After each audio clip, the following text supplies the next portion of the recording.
Hello there and welcome to the Eurogamer Newscast, and today talking about the Xbox Developer Direct, the first party showcase of 2024. Joining me as ever is Eurogamer's news team. We have Ed Nightingale. Hello. Victoria Kennedy. Hello. Liv Narn. Hello.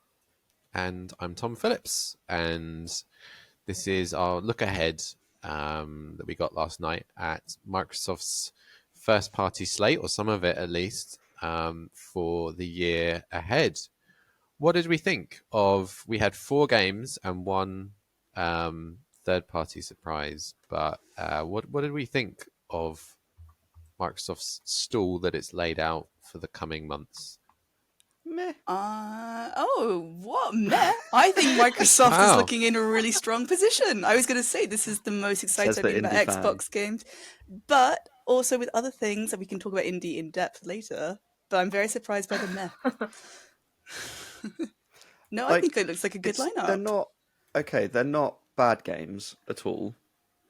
And I think one thing I will say is that I actually really like the format of it. The fact that it's 50 minutes. They said an hour, but it was 50 minutes. And we get a really good look at each game. I really like that we get to go in depth. We get to see the developers. It's not just, here's a sizzle reel of a load of trailers. So I really like the format of it. Obviously, they did it last year as well, and we got Hi-Fi Rush, which was amazing. And this year, we did not get a Shadow Drop.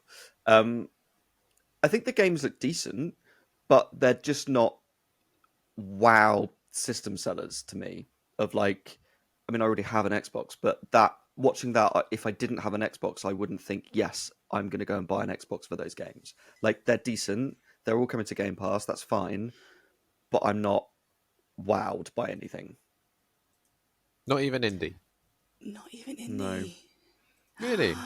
I've seen the Indiana Jones films, not the most recent one. Obviously seen the others. But I'm just not a massive Indiana Jones fan. And for me, I sort of question a bit, who is that for? Because I feel like, it is for Victoria, clearly. But I think it's for people who want Xbox version of Uncharted. Well, exactly. But I feel like as a brand, I feel like Indiana Jones, the last 2 films, I didn't see the most recent one, but from what I hear, it was awful. The one before that, Crystal Skull, was appalling. So I sort of feel like, why are they flogging a dead horse here? Just let the 80s films be. I don't need any more Indiana Jones at this point. Well, to that, I would say this is taking the action and setting back to the original trilogy timeline. Yeah. Which is a good thing, yeah. That's a good thing. This will have been started long before Dial of Destiny came out, so obviously, maybe they had hoped that film had a better reception, and people would be sort of looking at this project having just come out of a great Indiana Jones film. I've not seen the most recent Indiana Jones film. I plan to see it sometime on Disney Plus. Maybe that says a lot by itself, but I'm looking forward to it. I think it looks good, fun. Yeah, and there is a space for that kind of game on Xbox, which doesn't really. There's nothing filling it at the moment. Obviously, Uncharted was heavily inspired by Indiana Jones originally, and it is one of PlayStation's biggest titles. Xbox, through acquisition of Bethesda, has got this, and I think there isn't really anything in the first party exclusive lineup that sort of already has that box ticked. And I love the original indie trilogy. Who doesn't, right? So good. Like you said, I'm really glad they've gone. So it's between Raiders of the Lost Ark and Last Crusade. I think that's a really good time to be setting their story. So I'm very glad that they have done that. Where does Temple of Doom fit in? Technically, that actually, I think, is even though it's the prequel? second film, it's the first story. Yeah. But it's the second film. So it goes Temple of Doom, Raiders of the Lost Ark, Last Crusade, and then the films that we do not speak of. Although I have watched several times. Have you seen Dial of Destiny? I went to see it in the cinema. Oh, what did you think? Okay, if even the indie fans saying that, the first 2 acts are actually okay. and they have kind of like there are some annoyances, but it's a really easy, like, fun adventure romp that you don't really need to like pay much attention to, but still kind of get like a bit of a sort of indie thrill. The third act just goes completely off the wall, and it's I think I audibly laughed at one point in the cinema, not because they said a funny joke, but just because I was like, oh, they're actually doing this. Okay. So, but it's Indiana Jones. Yeah, Can we you also you, just- you expect that kind of weirdness, right? I mean, there are ghosts coming out of a magic box. This is There's beyond. there's an old guy that. that's lived for thousands of years. Yeah, no, this goes even further on the sort of surreal scale. You're making me want to see it, to be quite honest. I know, maybe And, I'm actually selling it really well. maybe I'm more excited about the game now instead. I don't know. I'm very Can we excited just about this game, I discuss- should say. Can we just discuss how bad the title is? Oh, it's terrible. The Great Circle. Circle. It's What does that fine. mean? It means there's a circle of ancient sites going around the world and some special significance to the fact that they're in a circle. It's a tile. it's better than Dial of it's- Destiny. Yeah.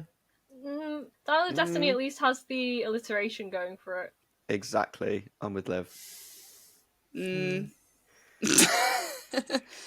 It's not a great title, but then I don't think Indiana Jones games particularly have had great titles. I loved Fate of Atlantis. Fate of Atlantis was one of my favorite games growing up. The more recent ones, I played one on the Switch, and I can't even remember what it was called. It was that. Fate of Atlantis is a great one. Fate of Atlantis is amazing. Everyone should play that game. What do we think about first person then? Does that suit the game? Or is that just it's what machine games are sort of known for and I think it's what they're known for. I do think they'll also have like that studio. I think the combat should be really, really good. I was slightly disappointed actually last night that we didn't get a better look at the gameplay, because it did kind of, when they said it was going to be like 11 minutes of gameplay, I thought it was going to be like a gameplay sequence that we were going to watch, whereas it was actually like developers talking with interspersed bits and a lot of like pulling back for the third person cutscenes. I remember when I first heard that it was going to be first person a little while ago, my initial reaction was really disappointed, because I tend to prefer playing third person games anyway. Like, I love the Uncharted, I love The Last of Us, I love God of War. I realize I'm just naming PlayStation stuff right now. But, and I also feel Xbox has plenty of first person shooters. So this would have been an interesting time for them to kind of go into that third person marketplace.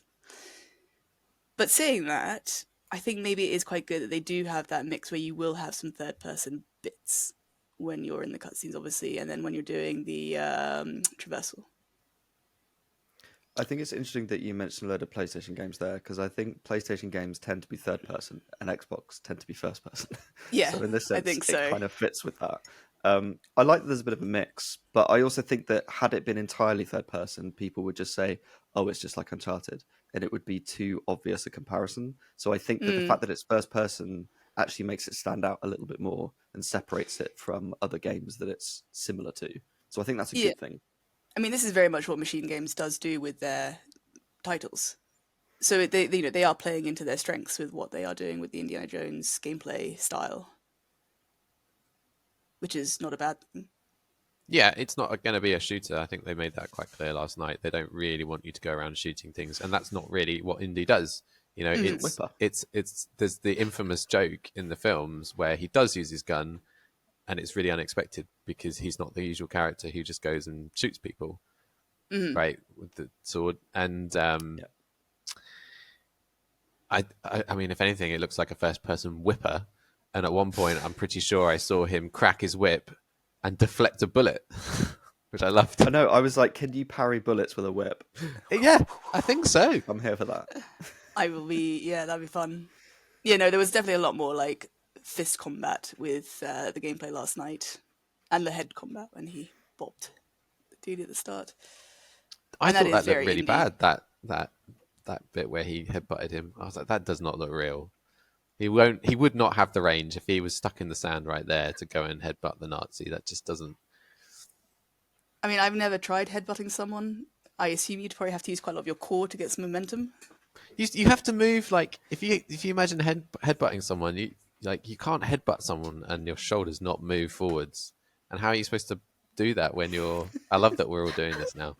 If you're listening to the audio Coming version at of this you. podcast, you're missing out. He might just have a really strong neck. Yeah, don't skip neck day. That should have been the title: Indiana Jones and the really strong neck. Yeah. It would have been an improvement. But no, I love the look of the traversal and things. I love the puzzle elements as well. So, like you said, it's not really like a shooter. It's very much in the vein of Uncharted, but I think it's not too Uncharted-like. It's not like they're trying to, you know how like everyone said that Uncharted was Dude Raider because it was taken from Tomb Raider, and like it does feel like it is its own game, I think, rather than just an evolution of Uncharted for Microsoft or for Xbox. I'm really looking forward to seeing more. And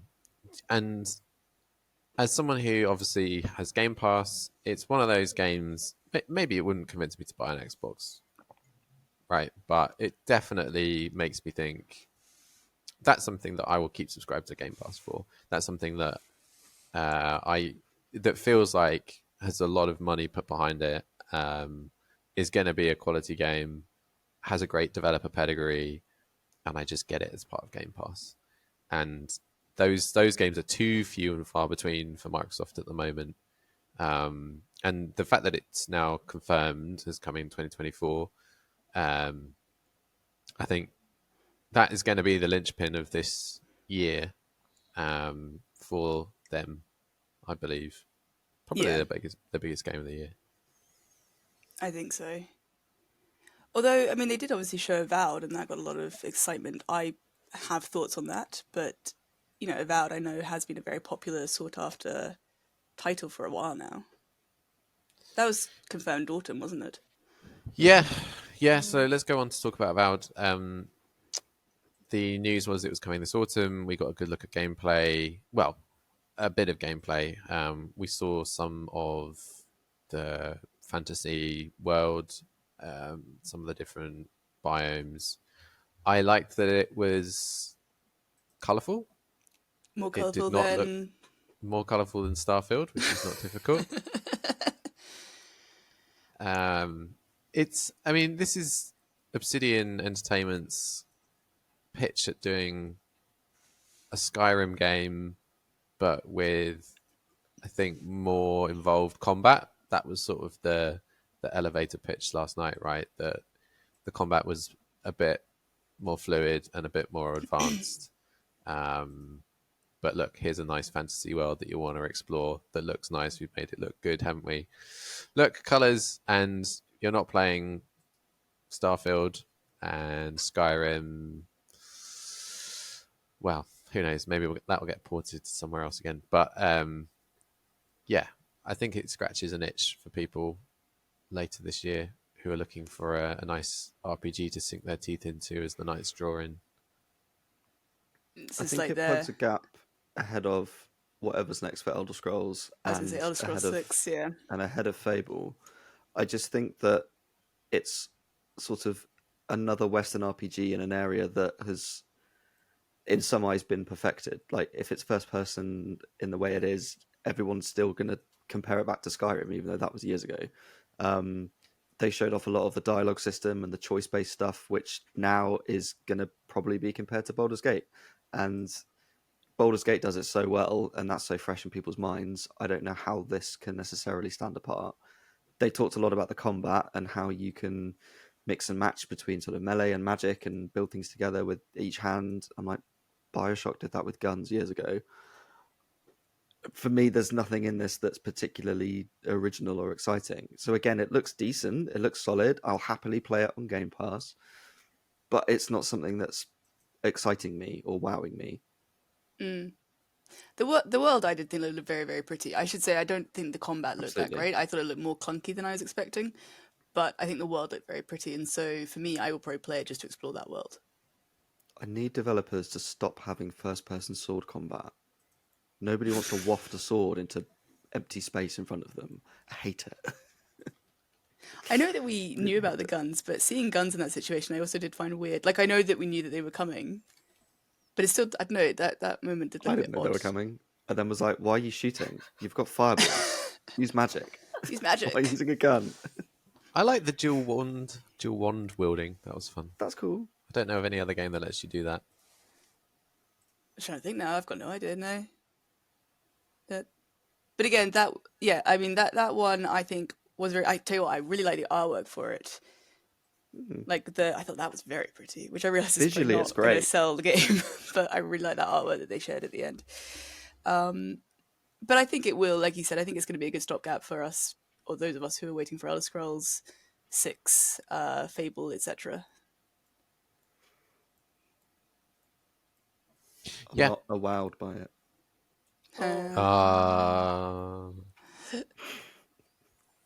I can't come back to that. I was trying to think of something good, but it was too much deader. Okay, then, what did you think to Ara? It exists. I'll be honest, Okay. I was writing up Hellblade at that point, so I sort of missed that one. I don't think it's my kind of thing anyway, massively. Again, it's great that it exists for the people that like that. I don't think it's really for me. I was talking to Alex, video editor Alex, about it, and he said that it's really sort of suits him because it's Civilization, which he likes. So I think if it's someone that likes that kind of game, it does look like a very good-looking game. I mean, it's not my kind of thing either, but I'm just quite excited about Alex trying to play it because I'm going to message him and be like, Ara, you're winning, son? And then see what he does. Oh, no. The more they said about it, the more I thought this is really very familiar sounding. Building big monuments, playing as familiar leaders. I don't know for me if it did enough to sort of separate itself out from others in the genre. But this isn't specifically my kind of game, so I don't know. It's probably not for me anyway. Yeah, I thought it looked all right. I like the fact that it's alternate history, and I loved the fact that at one point there was some concept art for some mechas on screen. Mm. Okay. Sorry, go ahead. Oh no, I was wondering if Ed was itching to talk about Hellblade. No. Oh, I thought you were like kind of like. No. No, I honestly, I sort of missed part of it. It's not massively my kind of game, so I sort of skimmed past it. But it sounds like it could be interesting. I used to love that kind. Like, I remember really liking that kind of game when I was younger, mainly because I was always very scared of death in games, and so I only got into like the action adventure genre probably when I was, I don't know, a tween, whatever that age range is now.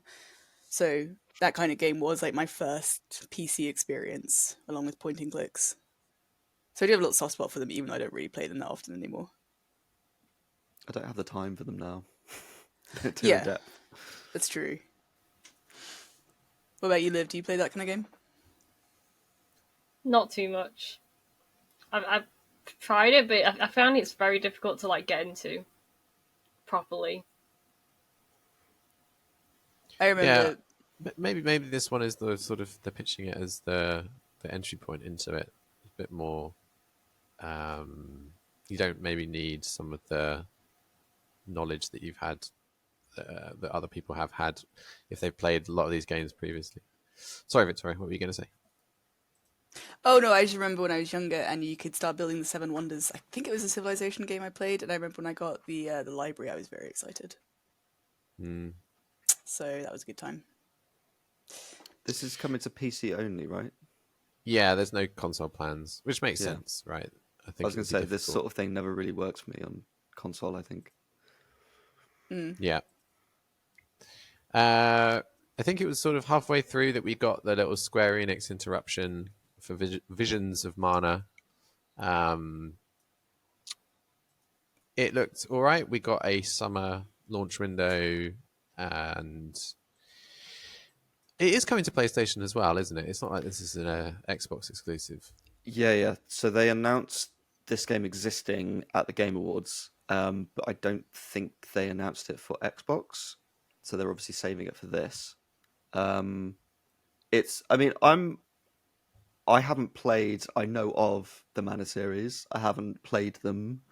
I know good things. Secret of Mana, especially, is a classic back on the SNES, which I believe is now on PS Plus.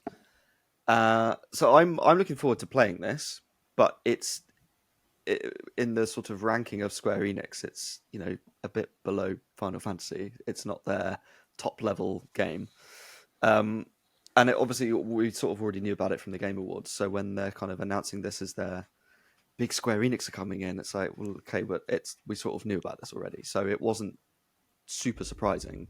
And I think for me anyway, when I saw that, it's the surprise thing, it was the fifth one, the box opens and I saw the Square Enix logo and I was like, right, here we go, Final Fantasy VII Remake, let's go, let's get it out there. And then they kind of went with this instead. And considering at the 14 Fan Fest last year, they had Phil Spencer on stage to announce that Final Fantasy XIV was coming to Xbox. They said this is the beginning of a partnership. Everyone's expecting, right, they're going to start porting all the Final Fantasies over. This is going to be really big. And then they're like, oh no, here's our Visions of Mana, which looks good, but isn't really what everybody wants. It felt a bit deflating. Yeah, it's. Sorry, I was just gonna say, yeah, that's the trouble with bringing in Square Enix at an event like this. You really feel like, oh, they're going to bring the big guns, and then when it's anything but the biggest of the big guns, then it naturally feels a little deflating. Especially because if this year plays out similar to last, I would not be surprised if there's a PlayStation Direct state of play waiting in the wings, and that does focus right on this year's big game from them, which is Rebirth. Yeah. So it's a tough comparison. Do you think Xbox would have its own dedicated Final Fantasy extravaganza then, seeing as this is quite a big deal? You said that Phil Spencer was at FanFest last year. I think if there was an extravaganza to be had, they would probably want an extravaganza, but like PlayStation has the rights to Rebirth, at least initially, and I don't know that Square Enix would want to be doing anything that detracts from that right now. Like, that is this year's big game, and even announcing Remake coming to Xbox this year starts to take away, like, it just confuses the marketing message. Like, just focus on getting Rebirth out and making sure that that's a success, because it needs to be a success, because they still have a third big project to come that they need the second one to be a success to then get onto. So definitely, who knows when that's going to be announced? It will come to PC after PlayStation. I don't know if they would tie an Xbox and PC together or something at that point, but I think more likely they'd say something like the Pixel remasters are now on Game Pass, and that gives you Final Fantasy 1 to 6. I think 12 used to be on Game Pass. I think 13 was released on Xbox as well. So I think a starting point of like, get the Pixel remasters on there, which, hey, I don't know. I presume that's not too much difficulty in terms of programming. Get them up on Game Pass, and that is a first dump of Final Fantasy to then build up towards the others. So I can imagine something like that happening. But yeah, like as you said, Tom, it's kind of, you expect the big guns, and then Visions of Mana still looks good. Like, I will absolutely play that, but I sort of already knew about it from before. I'll probably end up playing it on PlayStation because I just tend to play on that a bit more. So it wasn't a huge draw. Okay, question for you then. From looking at that trailer, I thought that looked like a slightly maybe more accessible entry point into this style of game than the Final Fantasies. Do you think the Mana series, from what you know of it, would be a better entry point for like my son who's 10? Probably yes. Like, I haven't played them. I don't know too much about it. I think they're action RPGs. They're not turn based, so they're more sort of action adventure-y. Probably a bit button mashing, maybe. They're sort of cutesier style. So yeah, I'd say it's probably that kind of entry point, yeah. But it's not what the hardcore fans want, unless you are a hardcore fan who grew up with Secret of Mana back in the 90s and you're desperate for more of the series. I didn't realize how long or how many games there were in this series. When it started going through all of the ones that have like obviously come before, I was like, wow, there's loads of them. Technically, it started before that. So to get really and I haven't played them all, but to get nerdy, I think Final Fantasy Adventure came out as a spin-off of Final Fantasy, which I think might have been on the Game Boy, maybe. And then that basically became the Mana series, so that they had their Final Fantasy turn-based series, and then the Mana series as action RPG. And obviously things have all blurred since then. There you go, new knowledge. You're welcome. Last thing last night was Hellblade, which I thought looked fantastic. We learned that it was coming out 21st of May, PC and Xbox. It's a digital-only game, just like the first, and we saw a little bit more about the gameplay. We learned that they'd been on a trip to Iceland during development, and it's going to be slightly less than full price, $50. However, that equates to pounds. What did you guys think of Hellblade last night? I mean, I think it looks visually spectacular. I think it looks really, really good. I know the first game was quite a hard play in a lot of ways, and I obviously struggle with my mental health issues, and there are a few things I did have to, like I found it quite personal in a lot of ways, but I'm also really looking forward to this one. I think it looks like a really good next step in that story. And I like the music. Same. Of all the games from last night, this is the one I'm most excited about. I loved the first game. I thought it was brilliant. It's absolutely a game to play with headphones. I really, really enjoyed it. So I'm sort of excited to play this one. And I feel like I'm sounding really negative today. I do genuinely want to play it. I think my concern is that the first game was so singular and complete that I don't understand how they can make a sequel out of it necessarily. Like, for me, the story was great. I don't necessarily need more. So I'm excited to see what they do with it. I definitely want to play it. But it sort of feels like it's a bit more of the same, which is fine. But I don't know. I'm not utterly convinced by it just yet. What about you, Liv? Honestly, at this point, I was still typing up, so I wasn't watching it, but I was listening, and I did play the first one, but I never finished it, so I wasn't sure, like, how to feel about Hellblade. But if it's like a completely kind of new chapter in the story for Senua, then I could see myself playing it, because I did like the first one. I just never got around to finishing it. It sounds like... Sorry. No, after you, please, Tom. I was going to say, it sounds like it won't be exactly the same as the first time around, because some of the issues in the first game were resolved by the end. So while they remain part of who Senua is, it may not...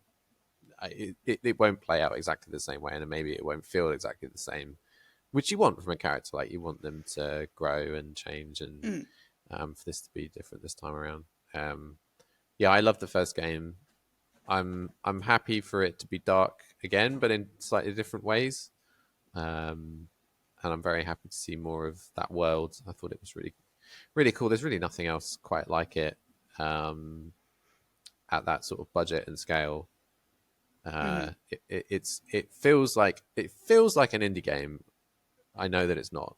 But I think hopefully you sort of know what I mean when I say that. Like, it is offbeat, and it's not something that you typically see, like a big publisher, big platform holder going all in on. And I really like that that they are they're pushing it. It's probably this year's third biggest Xbox game, maybe second. Really, it's up there with Avowed, I would say. Are you surprised that it's digital only? No, I think that digital is going to be more and more common. I think that a lot of people are going to play this game as a Game Pass game, and they were never going to buy a physical copy anyway. The original game is digital too, so that also makes sense. Yeah, not surprised. I think, to your point, Tom, I also want it to be different and have its own story and its own feel and everything, just to sort of warrant its existence. I think was more my point. Like, I'm absolutely happy to play more of it. I just hope that it stands out from the original. fingers crossed. It's a talented team, good IP. So let's hope they can pull it off. But I think they will. Right, that was the 5 games. Not a lot of games then, but it felt like we got a decent look at each of them. And yeah. Yeah, like Ed said at the start, I much prefer that sort of format of a show because I hate it when we're literally just jumping from trailer to trailer to trailer and don't have time to actually digest what we've seen. I think that was actually a really good show. And all of them are coming out this year, and I don't think there's any suggestion that any of them are really going to slip. I think Indie has to hit this year because that's the big blockbuster for the end of the year. If Owl has been in development a while, I'd be surprised if that changes years. Hellblade's nearly done. So that's 3 or 4 solid games. Well, Ara is not coming to Xbox, so it's 3 games at least.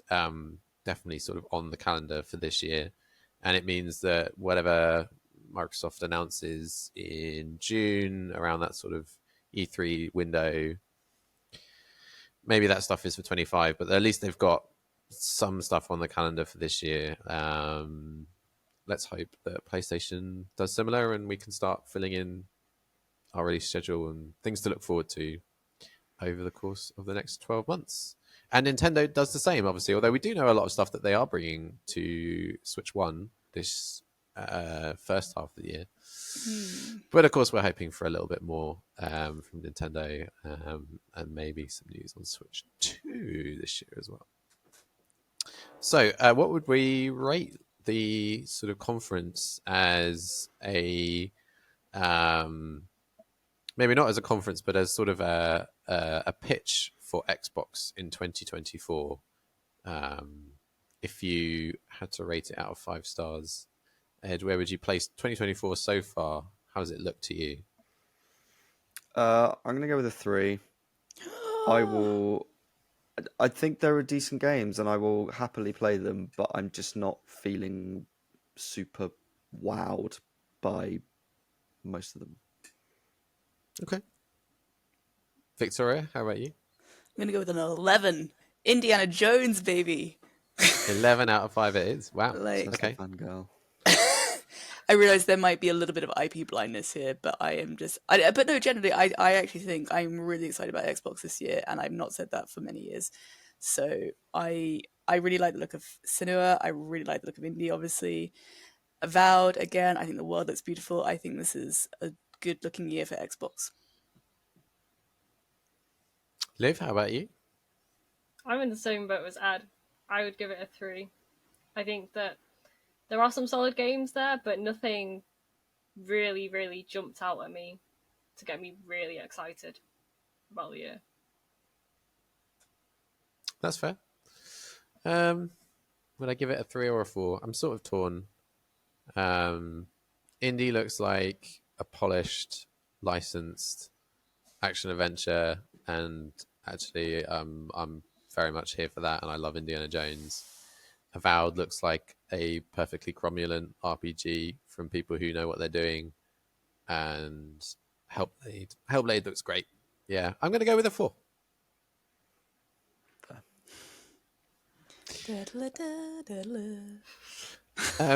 Let's leave it there before we break out into song. But thanks for watching. If you made it this far, thanks for joining. Liv, Victoria, Ed. We'll be back next week. Maybe we'll be hearing from PlayStation or Nintendo very soon. If not, I'm sure there'll be something else to chat about. We'll see you then. Ed, where can people find you on social media? You can find me at ed_knights. Victoria? I'm at Little Chop Shop Gal Loves Indiana Jones. And Liv? I am at Just Cast Holy. And I'm at Tom Phillips EG. Thanks everyone. We'll see you next time. Bye bye. Bye. Bye-bye.